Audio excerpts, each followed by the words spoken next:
Jinho had been working alone in the deep void for 3 months when his scanners picked up something unusual. The salvage operator was used to finding old human cargo ships and broken mining rigs, but this was different. His screen showed a massive object drifting silently through space, dark and cold like everything else out here, but somehow it felt wrong. As his small ship got closer, Jinho could see why his equipment was going crazy. The vessel was enormous, easily 10 times bigger than anything humans had ever built. Its surface was covered in countless tiny craters from rocks that had been hitting it for what looked like thousands of years. But that wasn't the strangest part. The ship's design made no sense at all. Where human ships were all straight lines and practical angles, this thing was full of smooth curves that seemed to flow like water. Parts of the hull looked like they were made of crystal or glass, catching the light from distant stars and bending it in ways that hurt to look at. Jinho had never seen anything like it in all his years of space salvage work. His hands shook a little as he guided his ship toward what looked like a docking port. The salvage business was dangerous enough with regular human wrecks, but this was something else entirely. Unknown alien technology could mean incredible wealth or horrible death, and there was no way to know which until you were already inside.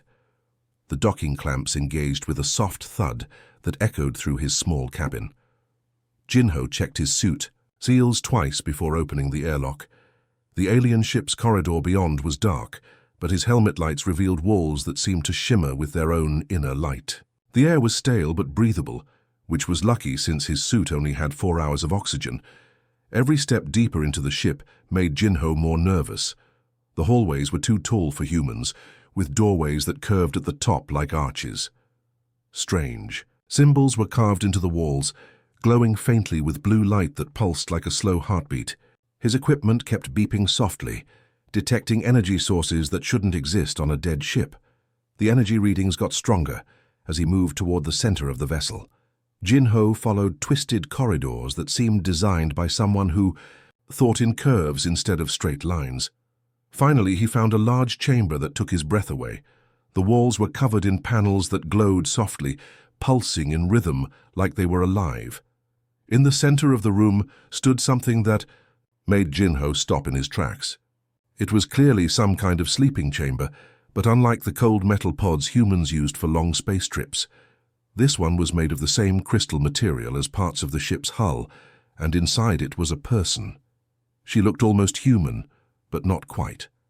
Her skin was pale with a slight blue tint, and intricate silver patterns covered her arms and face, like tattoos that moved slightly in the dim light. She was young, maybe in her 20s, with long dark hair floating around her face in the chambers. Fluid, but something was very wrong.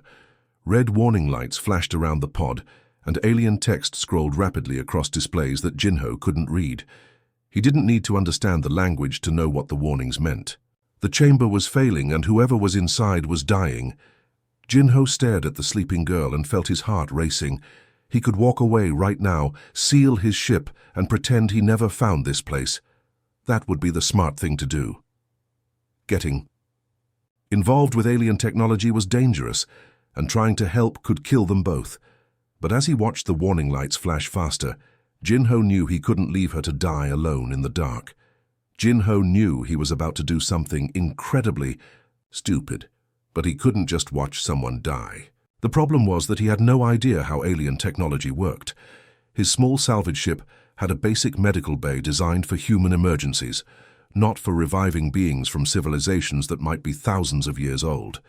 He spent 2 hours running cables between his ship and the alien chamber, trying to match power systems that were never meant to work together.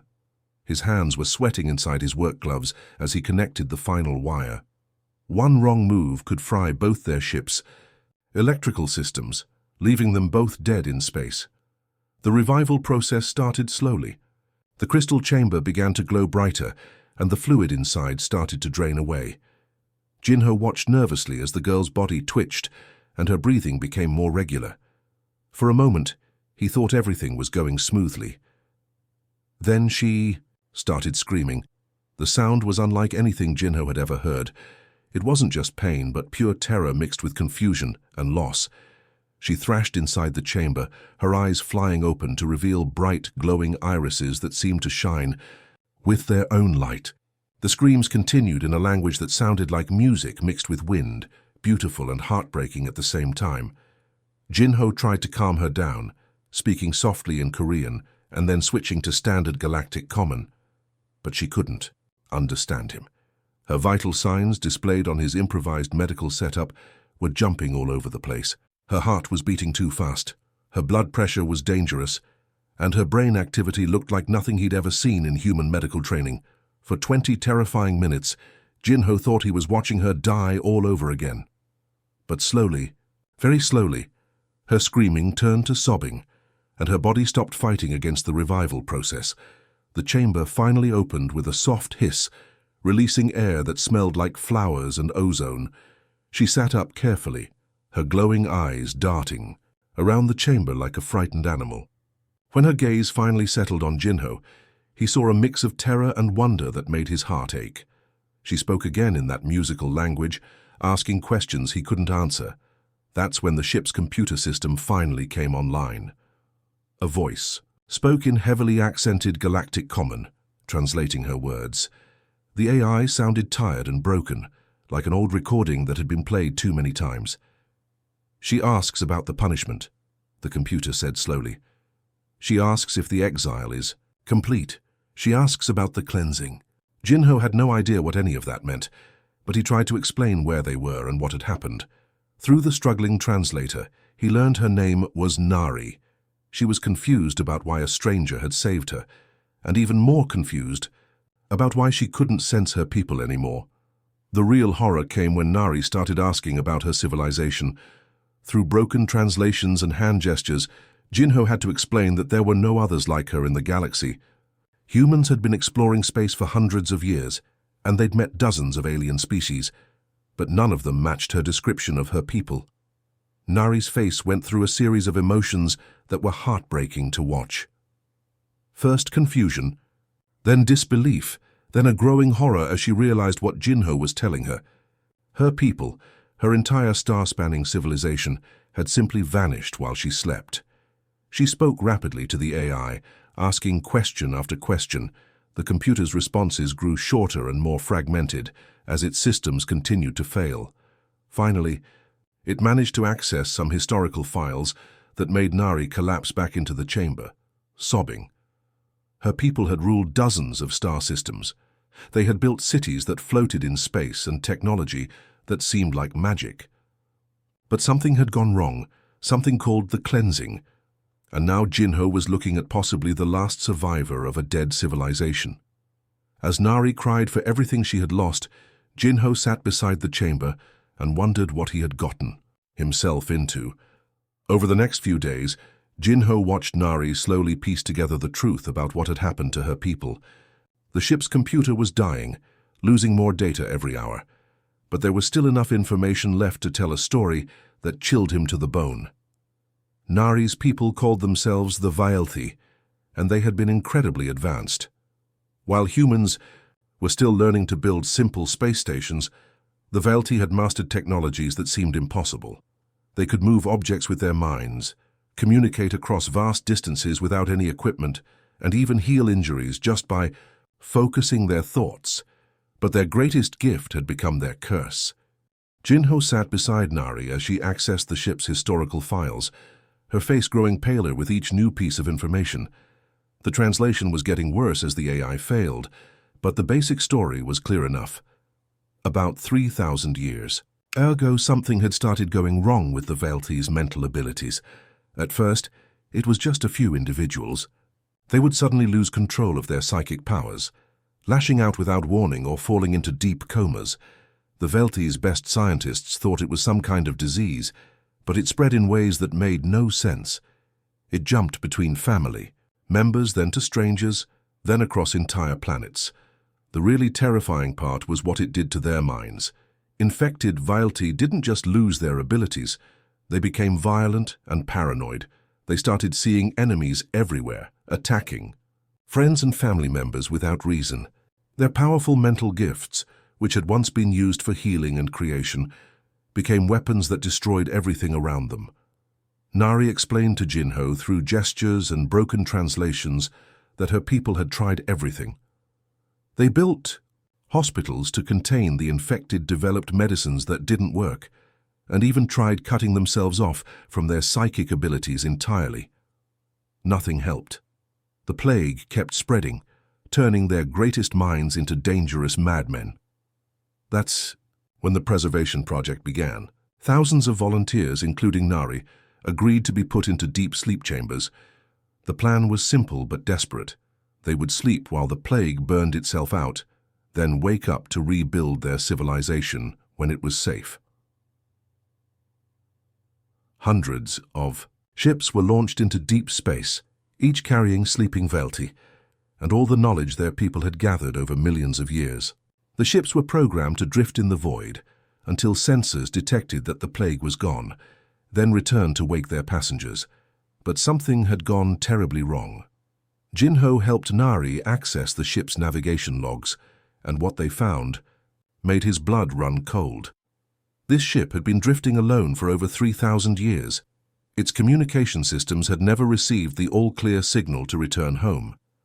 Worse yet, when Nari tried to contact the other preservation ships, there was only silence. Every single one of the hundreds of vessels that had launched into space was either destroyed, lost, or simply not responding. She was alone. The weight of that realization hit Jinho hard. Nari wasn't just the last of her people. She was carrying the complete knowledge of an entire civilization in her mind. The ship's databases contained scientific advances that could revolutionize medicine, physics, and technology. But Nari herself was something even more valuable and dangerous. She still carried the genetic markers that gave her people their psychic abilities. The same gifts that had once made the Velti the most advanced species in the galaxy were still locked in her DNA. And if the plague that destroyed her people was also genetic, she might be carrying that too. As Jinho watched Nari struggle with grief and survivor's guilt, he realized that saving her life might have been the easy part. Now he had to figure out what to do with the last keeper of secrets that could either save the galaxy or destroy it. Jinho's biggest mistake was trusting the wrong person. He needed supplies and fuel for his ship, so he docked at Meridian Station, a rough trading post on the edge of civilized space. He thought he could keep Nari hidden in his ship while he bought what they needed, but station security noticed his unusual power draw from the alien vessel. The security chief, a greedy man named Dongyun, demanded to inspect both ships.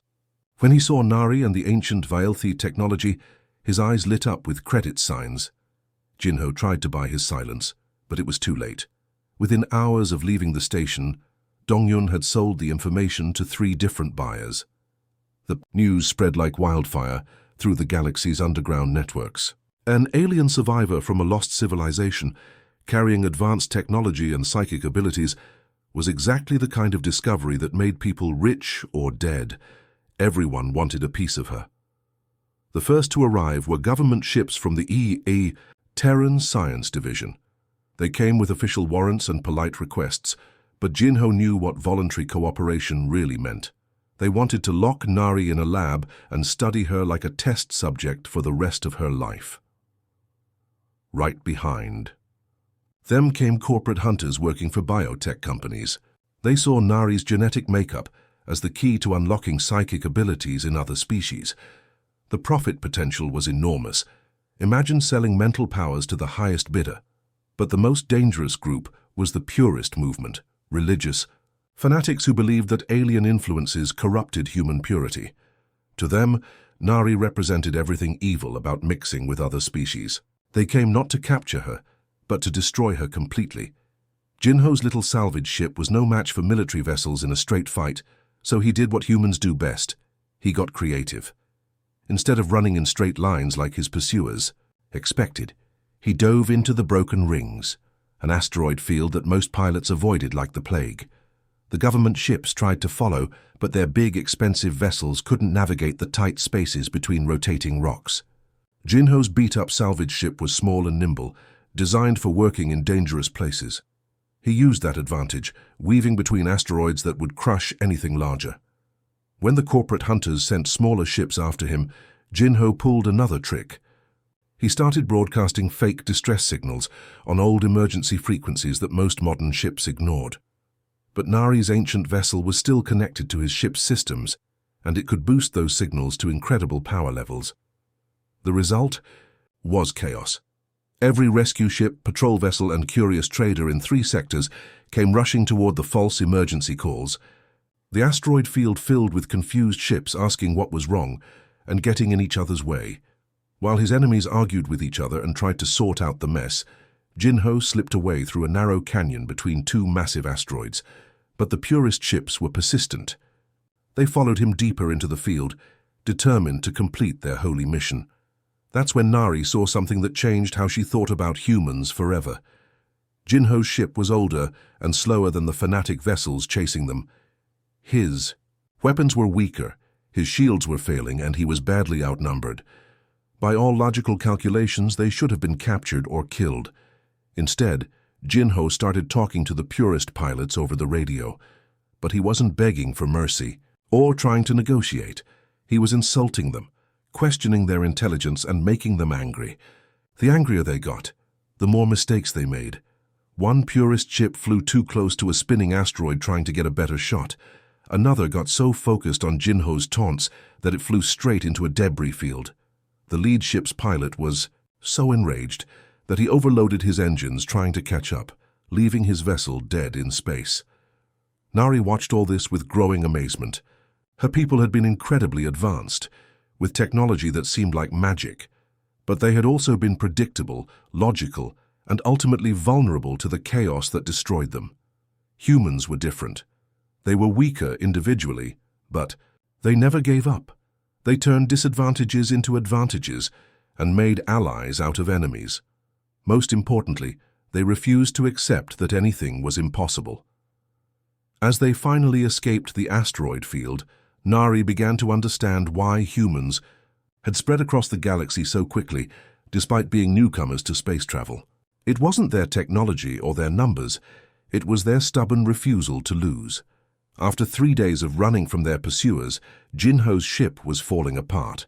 The engines were overheating, the life support systems were failing, and they were almost out of fuel. Nari could see the stress on his face as he searched his navigation charts for somewhere safe to hide.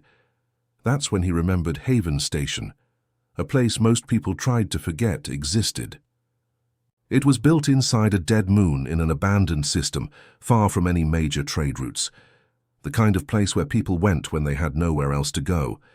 As they approached the hollow moon, Jinho wasn't even sure anyone still lived there.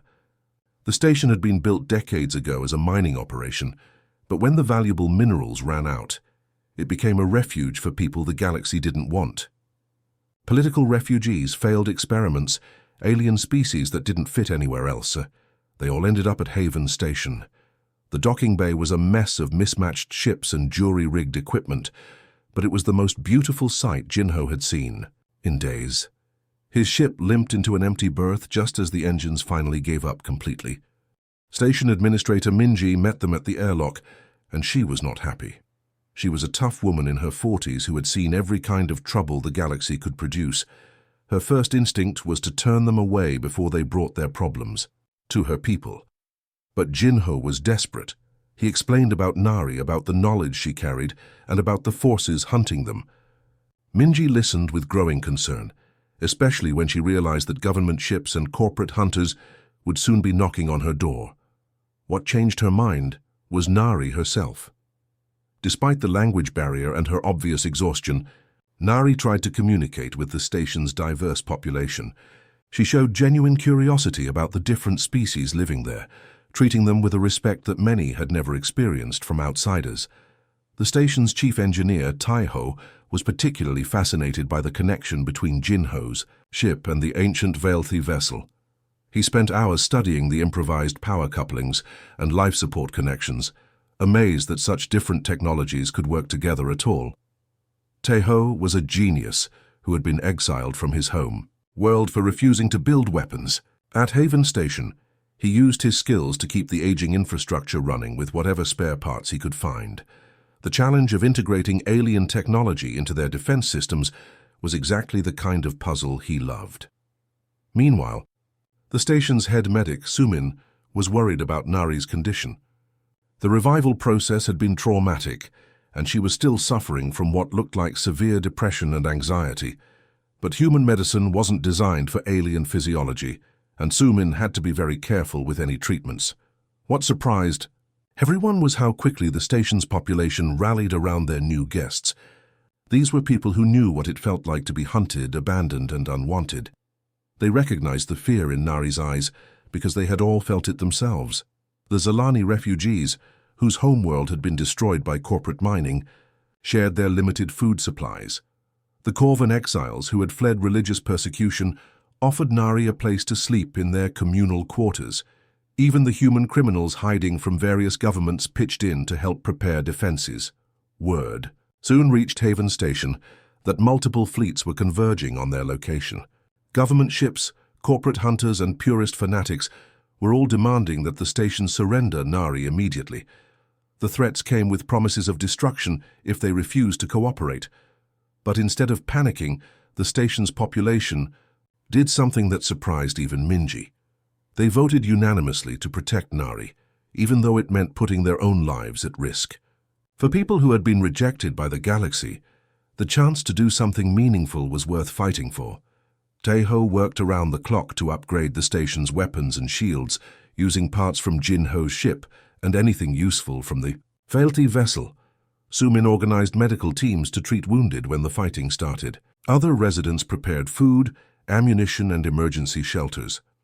As enemy ships gathered in the outer system, Haven Station transformed from a forgotten refuge into a fortress defended by people who had nothing left to lose except each other.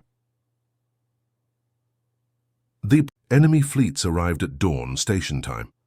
From Haven Station's observation deck, the assembled ships looked like a small constellation of angry stars. 3 different forces had come for Nari, and none of them were willing to back down. The Terran government fleet took position directly in front of the station, their sleek warships broadcasting official demands for surrender.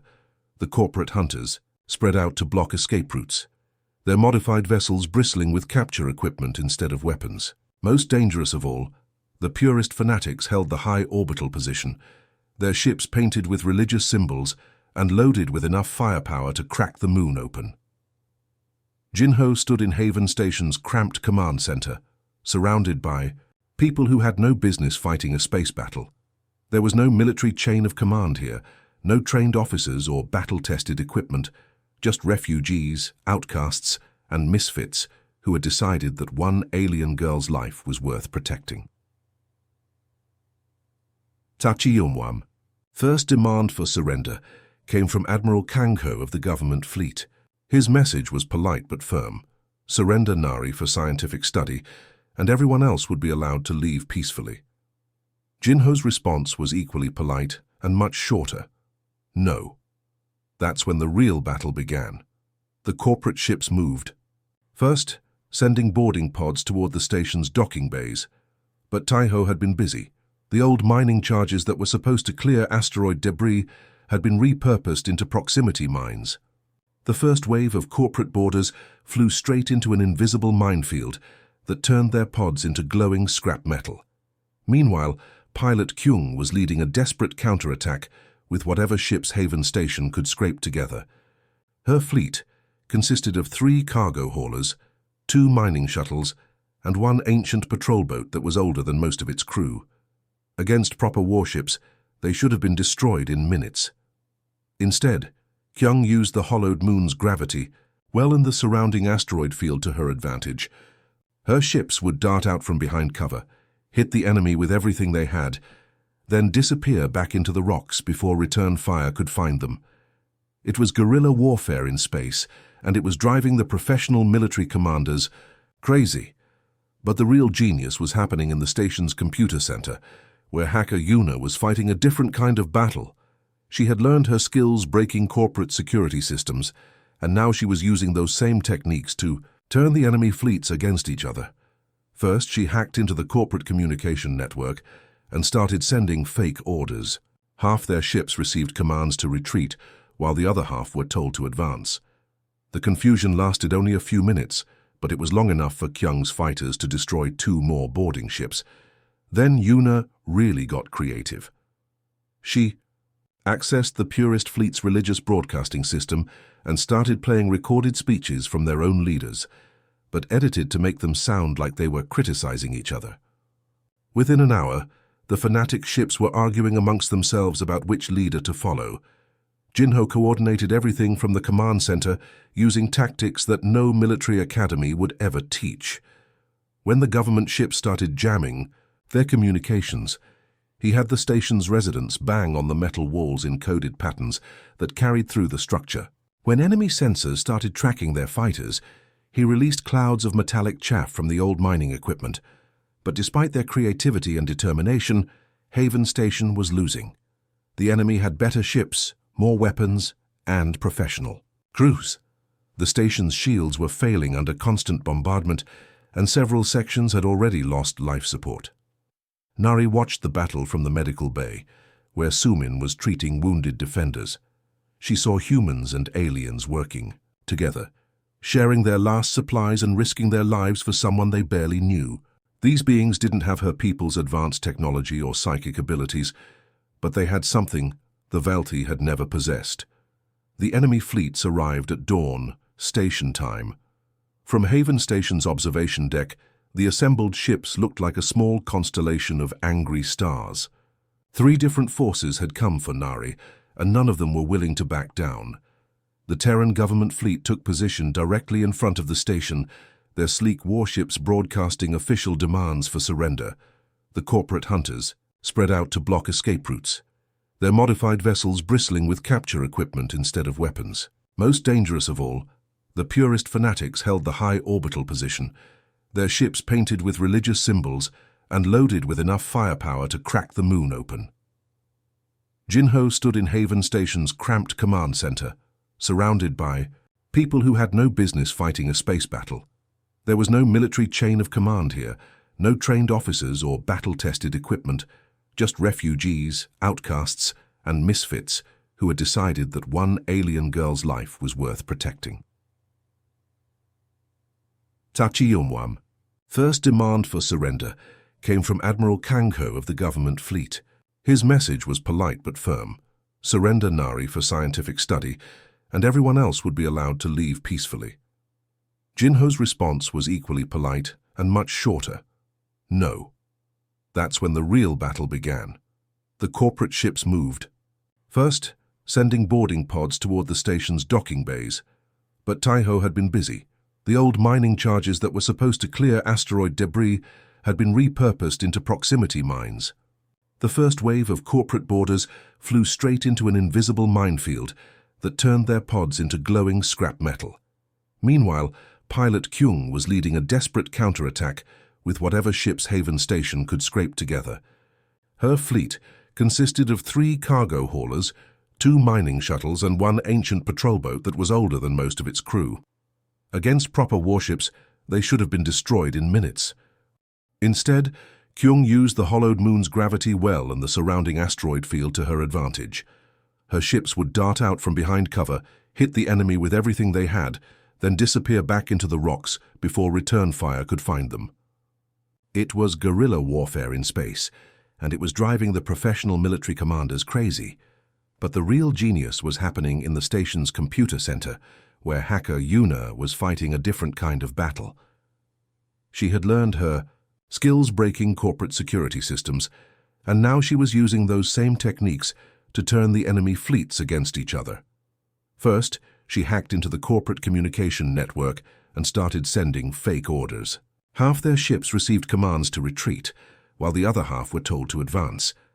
The confusion lasted only a few minutes, but it was long enough for Kyung's fighters to destroy 2 more boarding ships. Then, Yuna really got creative. She accessed the Purist Fleet's religious broadcasting system and started playing recorded speeches from their own leaders, but edited to make them sound like they were criticizing each other. Within an hour, the fanatic ships were arguing amongst themselves about which leader to follow. Jinho coordinated everything from the command center, using tactics that no military academy would ever teach. When the government ships started jamming their communications, He had the station's residents bang on the metal walls in coded patterns that carried through the structure. When enemy sensors started tracking their fighters, he released clouds of metallic chaff from the old mining equipment. But despite their creativity and determination, Haven Station was losing. The enemy had better ships, more weapons, and professional crews. The station's shields were failing under constant bombardment, and several sections had already lost life support. Nari watched the battle from the medical bay, where Sumin was treating wounded defenders. She saw humans and aliens working together, sharing their last supplies and risking their lives for someone they barely knew.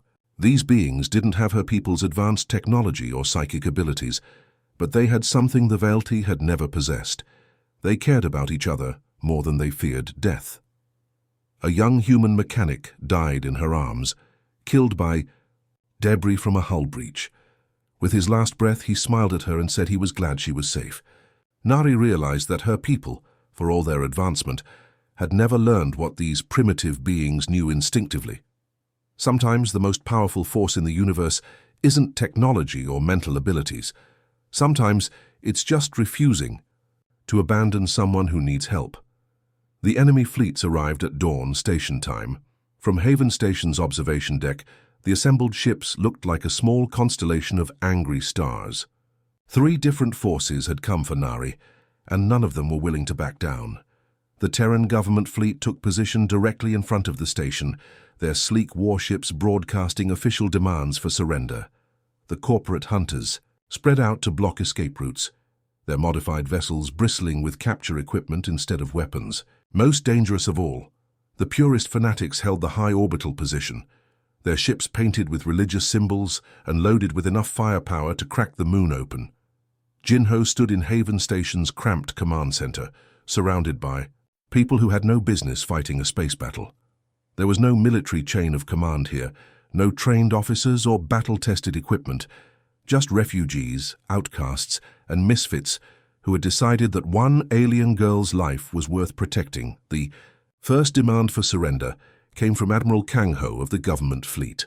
His message was polite but firm: surrender Nari for scientific study, and everyone else would be allowed to leave peacefully. Jinho's response was equally polite and much shorter: no. That's when the real battle began. The corporate ships moved. First, sending boarding pods toward the station's docking bays, but Taiho had been busy. The old mining charges that were supposed to clear asteroid debris had been repurposed into proximity mines. The first wave of corporate boarders flew straight into an invisible minefield that turned their pods into glowing scrap metal. Meanwhile, Pilot Kyung was leading a desperate counterattack with whatever ships Haven Station could scrape together. Her fleet consisted of 3 cargo haulers, 2 mining shuttles, and 1 ancient patrol boat that was older than most of its crew. Against proper warships, they should have been destroyed in minutes.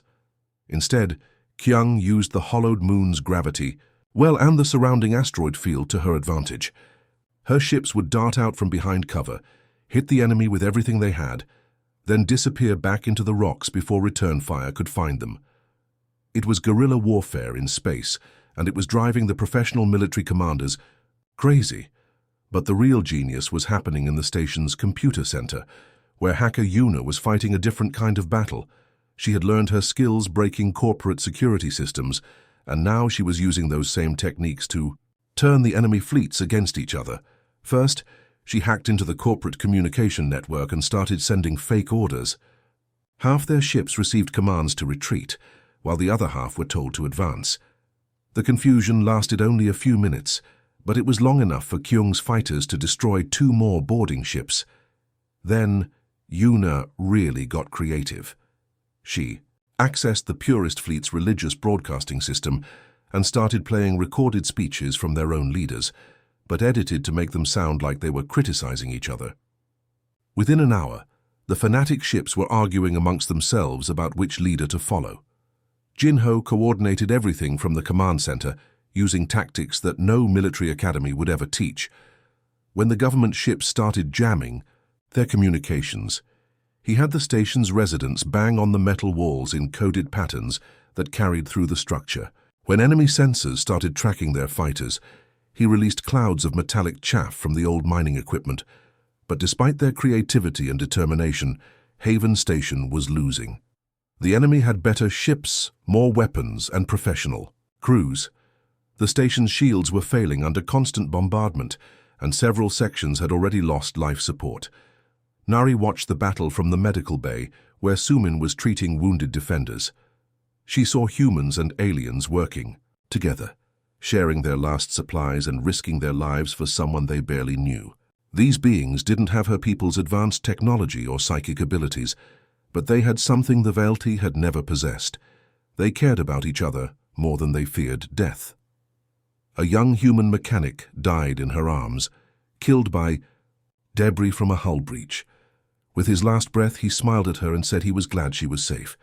Nari realized that her people, for all their advancement, had never learned what these primitive beings knew instinctively. Sometimes the most powerful force in the universe isn't technology or mental abilities. Sometimes it's just refusing to abandon someone who needs help. The station shuddered as another blast tore through the outer hull. Emergency lights flickered in the medical bay, where Nari sat beside the bodies of 3 defenders who had died protecting her. The acrid smell of burning metal filled the air, and she could hear Jinho shouting orders over the communication system. Haven Station was dying, and it was all because of her. Sumin rushed past, carrying medical supplies to another wounded defender, her face streaked with exhaustion and grief. Through the porthole, Nari could see enemy ships closing in for the final assault. The station's makeshift shields were failing, and Taiho's creative defenses were being overwhelmed by sheer numbers. Nari closed her eyes and felt the weight of 3,000 years pressing down on her. She was the last of the Vaelti, the final, keeper of knowledge that could transform the galaxy. But what good was all that ancient wisdom if she couldn't save the people who had sacrificed everything for her?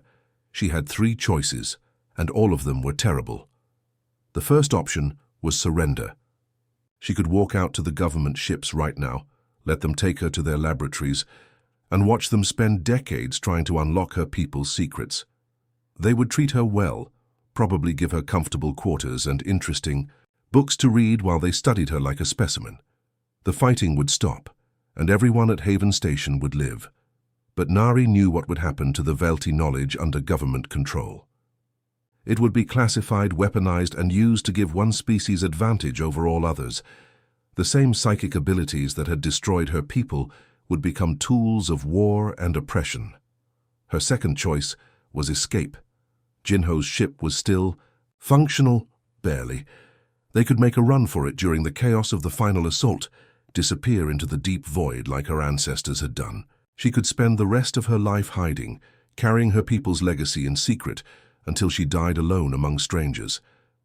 That option felt like cowardice, but it also felt safe. No one else would get hurt because of her, and the dangerous knowledge would die with her. Sometimes letting secrets stay buried was the kindest thing to do. But as Nari watched another group of defenders rush past her hiding spot, she realized there was a third choice. It was the most dangerous option, the one that would change everything, but it was also the only one that honored what these people had shown her. Nari stood up and walked to the communication center, where Yuna was still fighting her electronic war against the enemy fleets. The young hacker looked up in surprise as Nari approached the main broadcasting console.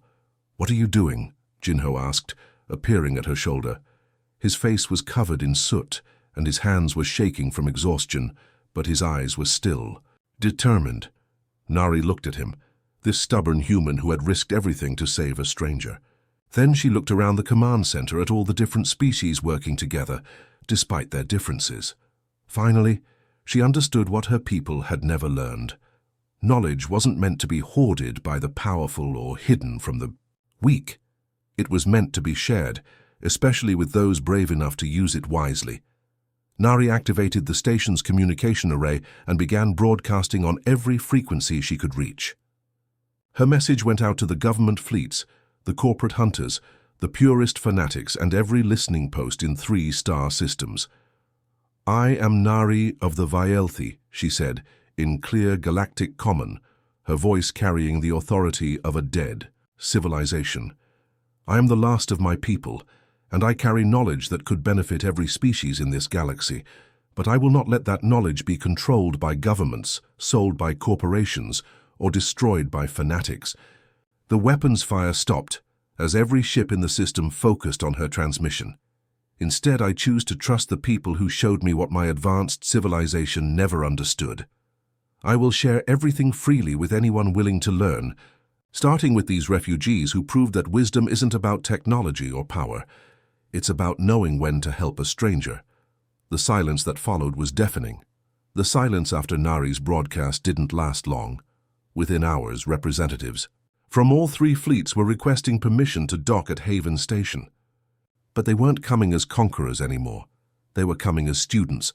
The first volunteer was completely unexpected. Commander Wu Jin from the government fleet arrived alone, without weapons or guards. He explained that he had a daughter with severe autism back on Earth, and he was desperate to find new ways to help her connect with others.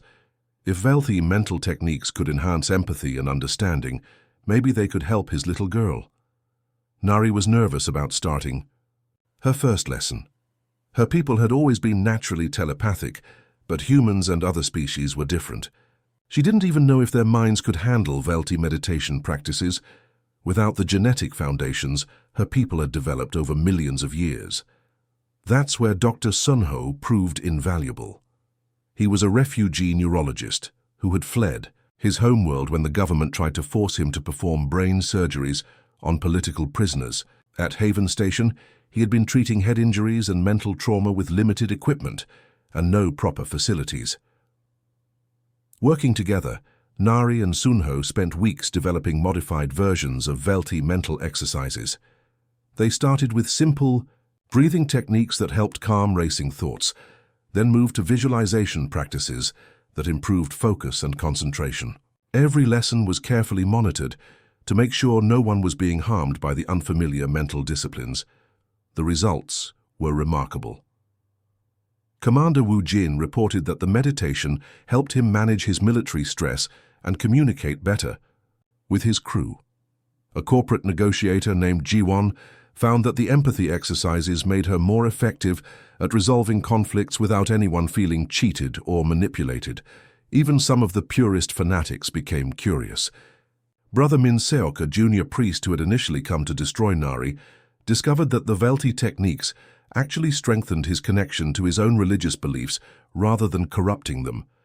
Teacher Hien took charge of developing proper curricula for the growing school. She was a former university professor who had been exiled for refusing to teach government propaganda. At Haven Station, she had been running informal classes for refugee children using whatever textbooks she could find. Hien understood that knowledge without context was dangerous. She made sure that every Velti technique was taught alongside human values of individual dignity and cooperative problem-solving. Students learn not just how to strengthen their mental abilities, but why those abilities should be used to help others rather than control them.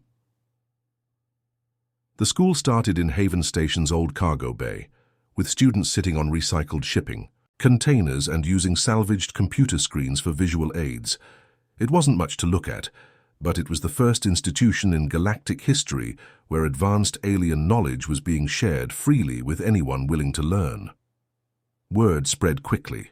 Through communication networks, scientists arrived from universities across human space, eager to study how Velti mental techniques could be applied to medical research and psychological therapy.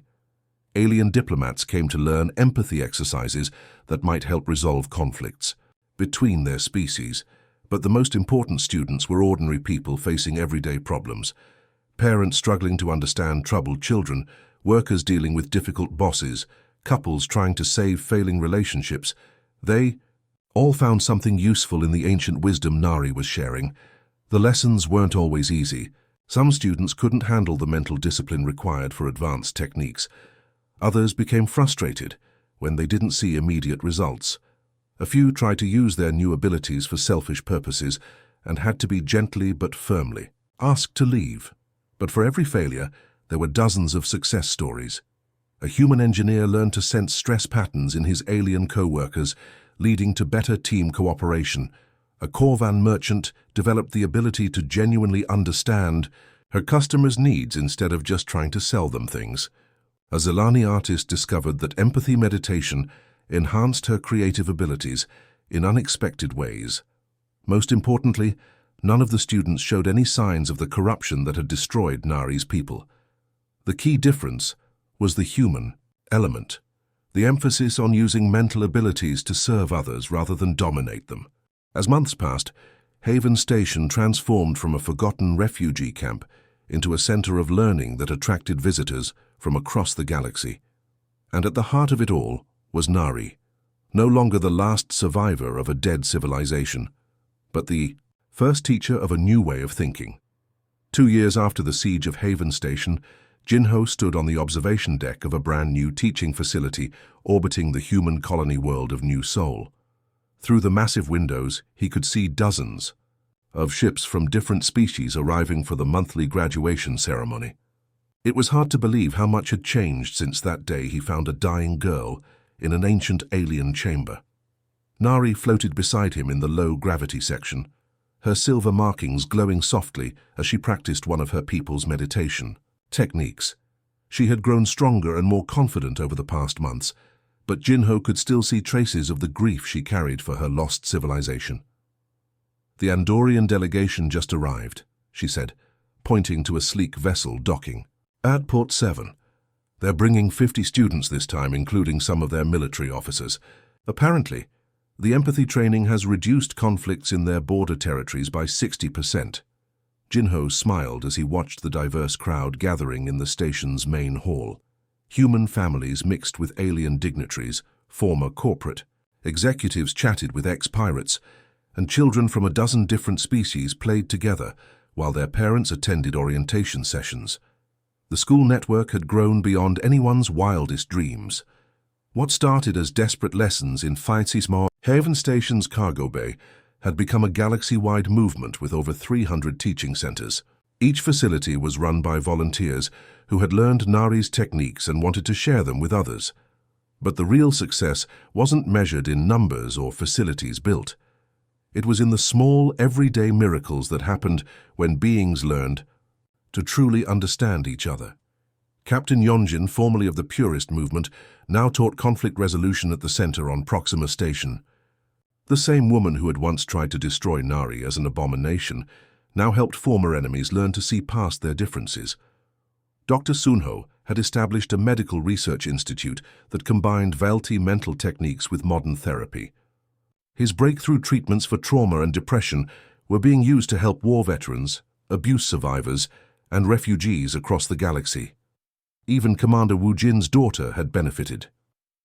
The little girl who had struggled to connect with others was now one of the most gifted students at Earth's first Vaelti Learning Center, helping other children with autism learn to manage their unique perspectives. But perhaps the most important change was in how different species related to each other. The galaxy had always been divided by fear, suspicion, and competition for resources. Now slowly but steadily, that was beginning to change. Trade negotiations that once took months were resolved in weeks when negotiators understood each other's true concerns. Scientific research advanced faster when teams from different species could genuinely collaborate instead of just working side by side. Even crime rates dropped in systems where local police had learned empathy techniques for dealing with diverse populations. Nari often marveled at how different her new life was from what her people had experienced. The Vaelti had been incredibly advanced, with technology that seemed like magic and mental abilities that defied understanding. But they had also been isolated, proud, and ultimately fragile. Humans were chaotic, stubborn, and often illogical. Their technology was primitive compared to what the Vaelti had achieved, and their lifespans were short by galactic standards. But they had something her people had never possessed, an unshakable belief that everyone deserved a chance to be better than they were. It was that human optimism that had saved Nari when she had nothing left to live for. It was human stubbornness that had protected her when the entire galaxy wanted to use her. And it was human compassion that had shown her how to turn her people's legacy into something that helped rather than harmed. As the graduation ceremony began, Jinho watched Nari address the crowd of new teachers preparing to return to their homeworlds. She spoke about responsibility about using knowledge to serve others, and about the importance of never giving up on someone who needed help. But what struck Jinho most was how she ended every speech the same way, with words that had become the unofficial motto of their movement. The future belongs to those brave enough to share it. Looking out at the diverse crowd of beings committed to making the galaxy a kinder place, Jinho knew she was right. The universe was vast and often dangerous, but it was also full of people willing to help strangers simply because it was the right thing to do, and that, more than any advanced technology or ancient wisdom, was what would carry them all toward a better tomorrow. They cared about each other more than they feared death. A young human mechanic died in her arms, killed by debris from a hull breach. With his last breath, he smiled at her and said he was glad she was safe. Nari realized that her people, for all their advancement, had never learned what these primitive beings knew instinctively. Sometimes the most powerful force in the universe isn't technology or mental abilities. Sometimes it's just refusing to abandon someone who needs help.